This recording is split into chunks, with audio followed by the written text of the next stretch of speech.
अनेक महत्वना समाचार मृतक नयनना परिवारनो एबीपी अस्मिता उपर मोटो धड़ाको। 7th डे स्कूलना जुठ्ठाणानो मृतकना परिवारे पर्दाफाश कर्यो।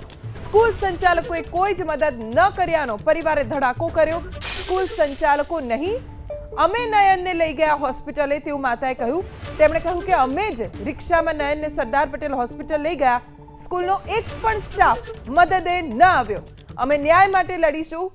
આરોપીને ફાંસીની સજા થશે તો જ મારા પુત્રને ન્યાય મળશે। 7th ડે સ્કૂલ વિદ્યાર્થીની હત્યા બાદ સમગ્ર દેશ છે તે હચમચી ગયો છે। ત્યારે એ વિદ્યાર્થીનો જે પરિવાર કે જેને પોતાનો વહાલ સોયો દીકરો ગુમાવ્યો છે, આ એ મા બાપ છે, કારણ કે તેમનો એકનો એક દીકરો હતો। કેટલાએ સપના સજોયા હતા આ માતા પિતાએ, પરંતુ આજે તેમનો દીકરો તેમની સાથે નથી। આ સમયે તો દીકરો સ્કૂલે જતો હોય છે અને આ મા બાપે એટલા સપના જોયા હતા કે કાલ ઉઠીને તેમનો દીકરો તેમનું નામ રોશન કરશે। તેની માતા આપણી સાથે છે, તેમની સાથે વાત કરીશું। ખૂબ જ દુઃખદ આ ઘટના થઈ ગઈ છે અને જે ઘટના એક વિદ્યાર્થી દ્વારા જ થઈ હતી। આરોપી વિદ્યાર્થીએ આપના દીકરાને ચાકુ મારીને હત્યા કરી હતી। એ આખી ઘટના વખતે તમે ત્યાં આગળ હતા। સ્કૂલ એવા કહી રહી છે કે અમે મદદ કરી રહ્યા હતા। આખી ઘટના શું હતી? એક પર્સન બી સ્કૂલના તરફથી અમને સપોર્ટ નહીં મળ્યો। એ બધા સ્કૂલવાળા જૂઠું જ બોલે છે કે મારા બાબાને એ લઈ ગયા હતા દવાખાને અને બ્લડ ડોનેટ બી એ આપ્યો। એ ખરેખર એકદમ જૂઠું જ છે, કેમ કે એક પર્સનની કાંઈ જ હેલ્પ એમની નથી મળી। હું ત્યાં પહોંચીને 2-5 મિનિટ પછી મારી જેઠાણી ત્યાં પહોંચી, એને ઓટો કરાવી અને અમે બે ઓટોમાં બેઠ્યા પછી એ સ્કૂલનો સુપરવાઇઝર આવીને દોડતો ઓટોમાં આગળ બેસી ગયો। બસ એ સરદાર પટેલ હોસ્પિટલમાં અમે સ્કૂલથી સીધા ત્યાં લઈ ગયા। સ્કૂલવાળા તરફથી અમને ગાર્ડ, સ્ટાફ, ટીચર્સ કોઈનો એક પર્સનનો અમને સપોર્ટ નહીં મળ્યો। તમારા દીકરાએ પહેલાં કોઈ ફરિયાદ કરી હતી કે સ્કૂલમાં આવી રીતે વિદ્યાર્થી સાથે બબાલ થઈ હતી? ના, એવી કોઈ ફરિયાદ થઈ નથી, પણ જે આ બનાવ બની ગયો છે એમાં કોઈ મોટી બાબત હતી નહીં। ને અમારે જાહેર જનતાને એ અપીલ છે, અમારી લડાઈ છે સમજો આરોપીને સજા અપાવવાની। બીજી અમારે कोई भी धर्म जाति, मुस्लिम जाति एवं कोई भी हमारा मन में एवं कोई भी अपेक्षा नहीं। कारण के मारे न्याय जोईए छे तो मारो दीकरो गयो छे तो हूँ न्याय एनी माटे लड़ी रह्यो छूँ। बाकी कोई जातनु अमारे कोईनी साथे छे नहीं। कोई हिंदू मुस्लिम के अमारे एवं कोई भी दिमाग में छे ज नहीं वस्तु। मारे खाली न्याय जोईए छे। मारो दीकरो गयो छे, सामे जे छे जस्टिस अमने त्यारे ज मळशे ज्यारे पेला छोकराने फांसीनी सजा थशे। આજે આપણે સરકારના હિસાબે જે ગવર્મેન્ટના હિસાબે જે એક્ટના હિસાબે નિયમો છે, જ્યુડિશિયલ કોર્ટના જે નિયમો છે, ભાઈ 16 વર્ષની અંદરના બાળકને સમજો આપણે સજા નથી કરી શકતા। 2 વર્ષની અંદર પેલો છોકરો પાછો બહાર આવી જશે ને થઈ શકે છે 2 વર્ષ પછી છે પેલો છોકરો આના કરતાં પણ વધારે ડેન્જર સાબિત થઈ શકે છે। એટલે હું તમને સરકારને આ જ વિનંતી કરું છું કે આ જે આપણા એક્ટ છે એ બધા ખોટા છે। આવી રીતે આજે 16 વર્ષની અંદરનો જે છોકરો છે જેને આખું ચપ્પુ ફેરવતા આવડે છે તો એ નાનો અંડર 16માં એટલે કોઈ નાનો છોકરો કહેવાય જ નહીં। આટલી મોટી ઘટનાને જે પેલો અંજામ આપી શકે છે એટલે પહેલાંને હું મહેરબાની કરીને સરકારને હાથ જોડીને વિનંતી કરું છું, મારે જે ન્યાય જોઈએ છે એ એને ફાંસી સજા આપવામાં જ અમારા છોકરાની સાથમાં શાંતિ મળશે।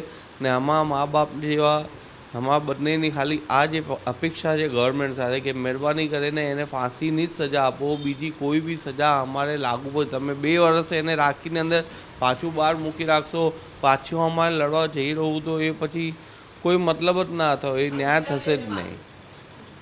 મેઇન જે છે એમને જે સજા જોઈએ છે અમને ફાંસીની સજા। અમારે PM સાહેબ શ્રી નરેન્દ્ર મોદી, આપણે શ્રી ગૃહમંત્રી શ્રી અમિત શાહ અને આપણે ગુજરાતના જે રાજ્યમંત્રી છે ભૂપેન્દ્રભાઈ પટેલ, બધાનું હાથ જોડીને વિનંતી કરું છું, આ આપણા લો બધા ખોટા છે તો આપણે જે બી કરવાનું થાય છે ફાંસીની સજા જ આપણે જોઈએ છે। એ જ અમારે મેઇન છે, બીજું કોઈ બી અમારી માટે ને। બીજી જે સ્કૂલની વસ્તુ આ બેને અમને કીધું અત્યારે ભાઈ સ્કૂલ જે સપોર્ટ કર્યો છે એ બધી વાત ખોટી છે।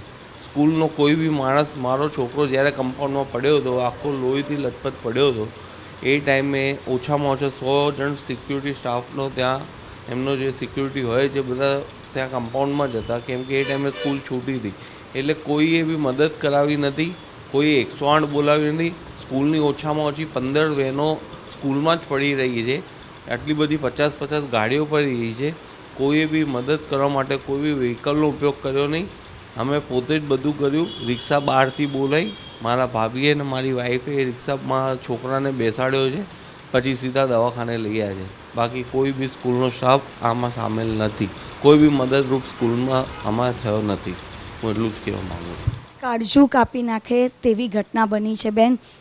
આપના દીકરાના બહુ બધા સપના હશે કે તમારું નામ રોશન કરવે. આજે 3 દિવસ થઈ ગયા બેન, દીકરાની કેટલી યાદ આવે છે? એ તો બધી માને ખબર જ હોય, એનો જીગરનો ટુકડો જાય તો એમની શું હાલત થશે. એના માટે તો મારે કહેવાની કંઈ જરૂર જ નથી, એ તો બધા પોતે જ સમજી શકે છે. પણ આ ખરેખર સ્કૂલ બહુ જ ગલત છે, બહુ જ બેકાર સ્કૂલ છે. આવી રીતે તમે હેલ્પ ના કરો. અમારા છોકરાઓને અમે તમારા હવાલે તમારા ભરોસે કરીએ છીએ કે અમારો છોકરો ત્યાં ભણે, કંઈક બને, અમારા સપના હતા. પણ તમે આવું બધું ખરેખર ખોટું જ કર્યું છે કે અમારા છોકરાની આગળ બી નહીં આવ્યા. જ્યારે એમને મારા બાબાને તમારી જરૂર હતી, તમે જોયું બી નહીં એમની પાસે. ખરેખર સ્કૂલ તો હાવ બેકાર. આ સ્કૂલને તમે સીલ મારી દો, રદ, લાઇસન્સ જ એનું રદ કરી દો. મારા છોકરા જોડે એવું થયું છે ને બીજા કોઈના જોડે આવું ના થવું જોઈએ. અનેક માઓની પણ ફરિયાદ હતી કે અહીંયા આગળ આએ દિન ગુંડાગર્દી થતી જ આવે છે, પણ સ્કૂલ કોઈ જ એક્શન નથી લેતું. નથી લેતો.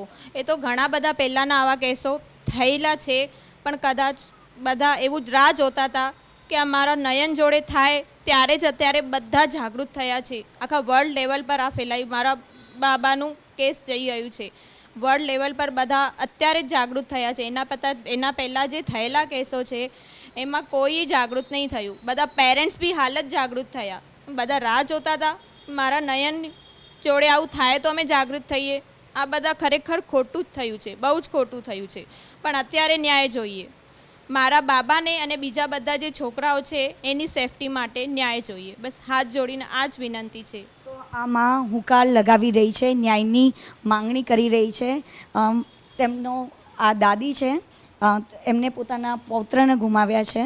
બા, પૌત્ર કેટલો યાદ આવે છે? હું નથી ભૂલી શકતી. મારા પુત્રની મારો ગુલાબનો ફૂલ હતો. મારા ગુલાબના ફૂલને આણે એવું કરી નાખ્યું, મને કાંટા વગાડીને ગયો, દિલમાં કાંટા. બીજું કશું કહેવા નહીં માંગતી. આ આખો પરિવાર અત્યારે આઘાતમાં છે, પરંતુ ન્યાયની માંગ કરી રહ્યા છે કે તેમના વાલસોયા દીકરાને સરકાર ન્યાય અપાવશે. કેમેરામેન જયરામ રબારી સાથે રાજલ બારોટ, ABP અસ્મિતા, અમદાવાદ.